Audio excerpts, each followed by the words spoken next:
Народное радиода Жұлдыз жорамал. Армысыз тыңдарман, назарларыңызға ертең 2 мамырға арналған жұлдыз жорамалын ұсынамыз.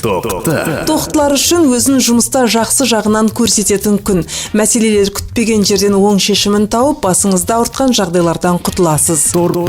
Торпақтар туыстармен қарым-қатынасты түзеу керек. Отбасылық жоспарларға немқұрайлы қарамаңыздар. Жақындарыңыздың арасында сіздерге ренжіп жүргендер болуы мүмкін. Егіздер күтпеген жерден үлкен қарызыңыздан құтылуға мүмкіндік туындайды. Тек келіп тұрған сәттілікті нашар көңіл күйіңізбен шошытып алмаңыз. Шаяндар, жұмыста өз көзқарасыңызды ашық білдіруге қорықпаңыздар. Сіздің дегеніңіз дұрыс болып шығады. Айтқаныңызды тыңдамағандар өздері өкініп қалары анық. Арыстандар, бұл күні үйде қол қусырып отыруға болмайды. Ең бастысы қозғалыста болыңыз. Жаңа адамдармен танысып, жетістікке жетелейтін жағдайларға жолығасыз. Бикештер, белсенділік танытпай тыныш үйде отыратын күн. Ал шығармашылықпен немесе ақылмен жұмыс жасайтындар үшін өте сәтті күн болмақ.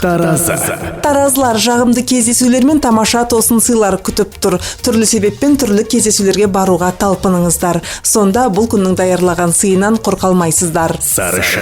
Саршаяндар, бұл күні өздеріңіздің жақындарыңызбен ренжісіп қалуларыңыз мүмкін. Барынша сезімдеріңізді тежеп, артық сөйлемеуге тырысыңыздар. Мергендер, бұл күні кезінде сізге қол ұшын берген жандарға хабарласып, қажет болса өз көмегіңізді ұсыныңыз. Сіздің көмегіңізге мұқтаж жандар бар. Адамдармен көбірек араласып, олардың жанына үңілуге тырысыңыз.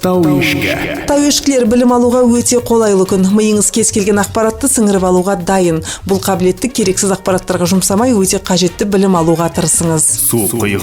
Суқиғыштар, ең асқақ армандарыңыз күтпеген сәтте орындалғанын түсінесіз. Бұл күні сіз өз ережелеріңізді орнатасыз. Кешке қуанышты жаңалық күтіп тұр. Балықтар, бұл күні туыстарыңыз қоңырау шалса, барынша жылы сөйлесіңіз. Ренжісіп қалу қаупі бар. Сізді күні бойына еңсені түсіретін жағымсыз ойлар жағалайды. Еш күшіңіздің қалмаған сезінсеңіз, 2 аптаға демалыс алыңыз. 2 мамырға арналған жұлдыз жорамалы осындай. Жұлдыздарыңыз жарық болсын. Народное радиода Жұлдыз жорамал.